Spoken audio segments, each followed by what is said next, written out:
Alright guys, I have very good news. The Get to Know Me Spec script is finally finished. It is done. It is no more. I have actually completely have finished a Spec script. And that is actually great because, to be frankly honest, Get to Know Me is actually one of the most challenging scripts that I ever had the privilege of actually writing. Now, I'm actually used to writing shows that are usually on the lines of a comedy or animation or action adventure. Get to Know Me is actually about a musical drama that actually focuses on an up-and-coming internet band, and it also has a predominant focus on the optimistic lead singer and her tattoo-turned manager. And that was actually outside my comfort range to write, usually because most shows can actually usually are more like geared to men or even both genders. This one's actually more geared towards a female audience. So basically, I did some research and tried to find out, okay, how do I write a great drama? How do I go out there and write the best darn drama this world has ever seen? And to be frankly honest, one of the best things I actually ended up doing was actually I ended up taking some suggestions. And one of the suggestions I actually got was from Miles Warden. He actually is a writer for E.Wil Entertainment. And basically, one of his suggestions was, you should actually watch Pretty Little Liars. And I did watch that show. And I tried to get into that show. I could not do it. I tried. I really, really tried. And I just couldn't do it. So instead, I looked up for other dramas. And I came across Orange is the New Black and Breaking Bad. Which, by the way, I'm actually a fan of. So thanks to me actually binge watching on these two shows, I was really able to actually figure out how to write a good drama and put it in paper. So if you guys want to see my dramatic writing skills in process and in the proof, feel free to actually read the script below and have a good read. But I will actually thank those. I would like to thank those shows. But before I actually leave Get to Know Me on the sidelines, before we move on to even more bigger news, I actually want to take the time to actually personally speak to Max Corburn, who actually refers to himself as Maxwell. Now, for some of you guys who don't know, we are rather small right now, so he's actually the composer for Post Dollar. And what I actually want to say to Max right now is that I have been actually listening to your music, and your music is great. I dance to it sometimes. I even listen to it while I'm riding my bike on this small little device right here. And it is such a great song. And one of the songs I've actually decided to actually make as a theme song for the show is actually called Sifting Systems. Now, I know you're such a engrossing composer. You probably can find this song off the back of your hand. You already know which album it's on. But for some of you guys who don't, who want to see Max music, you can find it, Shifting Systems, on the Level 5 music album.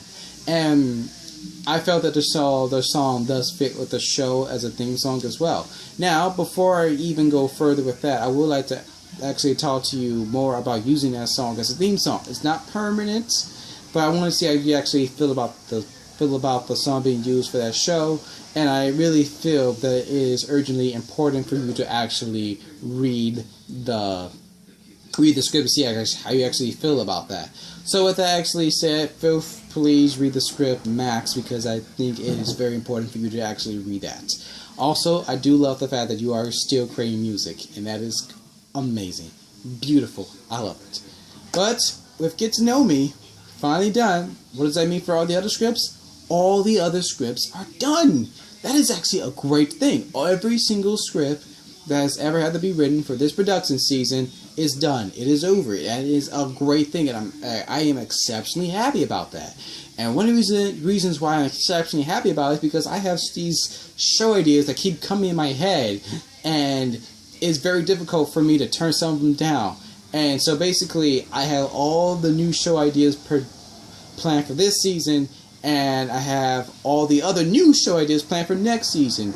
And then some, in case we actually end up working with collaborators on that, which I will probably end up discussing far, far in the future. But so far right now, we're actually working on 16 animation shows for this production season. And that does include Rob McAllister's show, Earth Myth. So that's actually a very good thing. So with that actually said, let's move on to what's next. So what's actually next for E.Wil Entertainment? Well, to be frankly honest, what's next is actually I'm gonna actually end up writing a list of collaborators to actually end up working with. Now, as you already know, from anyone who ever watched internet videos, you end up watching these videos and you find out that YouTuber guest star on this other YouTuber show, and it's just so freaking amazing. And one of the things I actually want to do is that I actually want to end up working alongside with other collaborators who actually are very talented, who actually care about their work, and that's actually one of the best things I actually want to do. And I mean, there is a business reason behind it too. I mean, it makes crowdfunding easier. We get to expand our fan base very exponentially. But on the other side, the fanboy side of me is like, oh my god, I get to work with this awesome person. And another side of that is that wouldn't it be cool just to introduce an episode as in JonTron guest star on a very special episode of The Clan. I mean, I think it would be very awesome. So the collaborators I end up working with, they're not just going to be on screen, they're also going to be off screen as well. And right now, this very moment, as of September 25th, 2014, I'm actually building a criteria of people I actually want to come and help us collaborate on the show. And these aren't just like voice actors. These are usually people that are going to be, or some of them are going to be guest writers, some of them are going to be directors, other people are going to be some people could be independent animators. That's a little questioning there. Depends on what kind of show that is. So it's not going to be for every show. There's going to be some people who are guest composers. So it goes far beyond that. But it also goes beyond the fact that who are the news outlets? Who are the people that we can talk to? So there will also end up being people who are on the side of actually being a news outlet, or people who are actually podcasters and bloggers, and people who actually write articles, even people who are actually famous in social media, even people who actually critique shows on YouTube, living with a big enough, or even a tight-knit subscriber base, who actually will be contacting them as well to do an honest review about the show when it actually premieres. So that's actually one of the great things about that. And I'm just really exceptionally excited about being able to collaborate with those people. And it's not just collaborators, it's also sponsors as well. I will also be able to collaborate with sponsors, not just in the United States, but also throughout the entire world. And I think doing the United States will probably be difficult, and I'm not going to rush into that so much, but I will end up going into... I will actually end up going into the show. Let me correct my sentence. I will end up going to the sponsors later on. It's just that who do I have in mind to actually contact, and how do I contact these sponsors later on when we do have an audience that they actually want to sell their products to. So that's actually a good thing. And along with that, I also want to be able to actually say, I'm actually trying to decide which technology that we're actually going to end up marketing with E.Wil Entertainment. And I just went, because as you already know, I actually wrote an entire list of 200 page of how each show actually needs to get produced. So from the very beginning, from the conception idea all the way to the part where it's out there and people can actually watch it, that's actually 200 pages. And I am actually working to get an infographic artist to simplify that into pictures, because that is extremely freaking long to actually read, even for me, but I have to know it by heart anyway. So yeah, but I will actually be working on using which technology we can actually use so things become more streamlined, where we can actually ship these episodes out to people who actually want high quality long-form entertainment, which, by the way, has still not yet been solved. So I guess we're still viable at this point too. But another thing I actually want to focus on too is also hiring new talent. Now, one of the reasons why I want to focus on hiring new talent is simply because, well, I will go to this more in the future, but we also do have a timeline set finally, which is actually good. But this new talent, we're not going to focus on hiring these animators yet, but we are actually going to be more focused on actually hiring writers and directors and casting agents and even graphic designers, because surprise, surprise, as I already just gave away the surprise, we finally have a timeline set, and that is amazing. And one of the best things about that is that with the spec scripts, of all the spec scripts actually end up finished I could finally have a concrete date in mind. So the first timeline or deadline, I should say, will be in November, and that would be to be able to fund the business, to get it internationalized, to get registered as a Hong Kong company. In Chile, I can register a thing for free, but I'd much rather have operations run out of Hong Kong. And one reason why for that is because laws around hiring independent contractors are more stricter than they are in America, especially in Latin America. So basically, by running a company through the Hong Kong, actually operating a company through the Hong Kong, we'll be able to work with independent contractors much more easier, but also we may actually stand a chance of actually being able to actually get a global audience. Now, I just want to put this on the table right now. We're not in this for fame. I mean, no, I don't think we're not. No, we're not. It would be cool though, but that's not the main reason. We're actually in this to tell really great, amazing stories, and we're here to actually entertain the world. And that is a very great responsibility. And I think that's something that we are actually very capable of doing. So, basically, what we're actually going to be more focused acutely towards doing is the fact that we're probably not going to be focused on getting these streamings like all these other web series or getting a Lionsgate deal to do a movie. We're more focused on just getting a global audience, entertaining the world, catering to them, and getting hard assets. So we know when financial situations get even more tougher for everyone else in the world, we'll still have enough money to tell some really awesome stories. And that's what life's really about, isn't it? I believe so. So that's what we're actually going to be much more focused on actually doing. So that's actually very happening. So basically, yeah, we have 3 timelines set. The first timeline is for the first crowdfunding campaign, November of this year, and that'll be more focused and geared towards funding the business. So whilst registering the business for Chile, maybe, well, I'm going to get on that very quickly.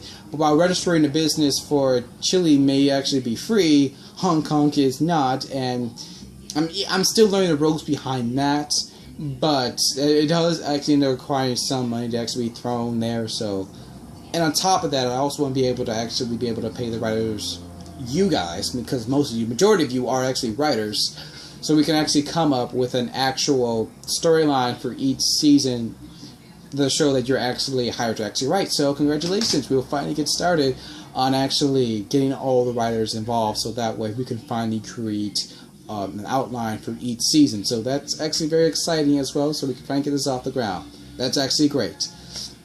The second timeline will actually be for the second crowdfunding campaigns, and those are usually, in each crowdfunding campaign is going to be for each show itself. So one of the great news is about that is each show has like its own little niche. So we're going to be more focused on getting the show up and going for up and going by itself. And part of the crowdfunding campaign will actually be funding the graphic designers to actually design the crowdfunding campaigns for each show individually as well. So that way, you stand a better chance of actually getting each show funded and actually showing people, yes, this is what this show is about. This show is amazing, and if you're going to be a part of it, that'll be really, really, really awesome for both of us. So that's actually really, really good. I'm looking into the right because, as you can see right here, this is where I have my outline. So, of course, you could probably see that. But for some of you guys who will listen to this on the MP3, I actually am looking at a notebook and back and forth at you guys. So I'm trying to look forth, but the crowdfunding is actually for the business, not for the shows individually. And one of the things I actually want to talk about is that I'm actually considering doing a post-dollar MMORPG, or massive multiplayer online RPG. And one of the reasons why I'm considering doing this at this moment right now, or eventually even sooner than expected, is because I believe that this is something that should actually be brought out at this moment. Now, I've always kind of pictured post-dollar to be an RPG, both as a storyline RPG and as an MMORPG, but I feel that how do I say this? I'm trying to find the best way without sounding too conspiratorial, but I know I talked about this to death, but yeah, there are troubling financial times coming along, and it would be great to actually have a financially sounded game that's actually exciting, not preachy, that allows people the freedom to actually to actually have the freedom to actually learn about how post-seller economics actually ends up working and how assets end up working. And it will also be able to actually get people more prepared more easily through the game if I'm actually able to talk with some people who are some sponsors. So some people who may be able to sell some hard assets or some gold vault, or people who actually are interested in learning more in a fun way, because I can listen to podcasts about all this stuff and learn about it, but they usually repeat the same sentiment over and over again until you find something new, which is rarely it. So it would be kind of great to get post-dollar MMORPG out. Just considering it, but I think I'm leaning towards with it, going out with it. So it's nothing definite, but I am considering going out with that sooner than expected. So, with that actually said, I just actually want to take the time to say that I love animation very, very much. Now, I went over the news part, but I just want to take the time to say that I love animation very much. And you have to love animation very, very much in order to stay in. I'm starting to see why Issa Rae, the creator of Angry or Awkward Black Girl, did not choose animation, because it is a laborious task. Not only is it laborious, but it's also a bit tedious. And I do have an outline, so I actually remember what I'm saying, because I'm trying to keep this short because the phone I'm recording on has such low memory at this point right now. But I just want to say that there was this tweet I saw, and he actually, Max actually ended up saying something along the lines of, I find it pathetic that people use business reasons to actually do their art. And I think about that, like, do I really do that? I think I do. And I do feel that there is a legitimate need for E.Wil Entertainment. It's not just like money, because I have, and you guys have been through that all. Yeah, you have seen me try to do things just for the sake of money. Even if it's just a buffoon at a table. Even if it's just do that through moving or working at a factory, which you guys have actually been through with me. Most of you. And it's really about just telling stories and engrossing people in a really great experience. And I feel that somewhere along the way I forgot about that. And it made me remind myself about this quote that Walt Disney said. Now, I learned it from Mysterious Mentor Enter, who could be a collaborator with us. I think he's a very good collaborator with us, but I'm not going to jump to any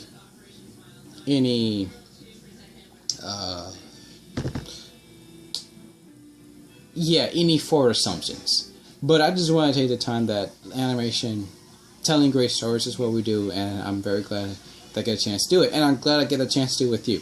Any rational person would have left by now, and they did. 3 of them did. But I'm glad that you guys are here right now, and I'm glad that we can finally move forward and actually finally getting E.Wil Entertainment off the ground. And I'm really glad that we actually get started. Now, the memory's turned from alone this phone, unfortunately, but I just had to get that little tidbit out. I skipped a lot of things, but there are a lot more simpler ways to get into business, and I chose animation. 2 crowdfunding campaigns just to get this thing off the ground.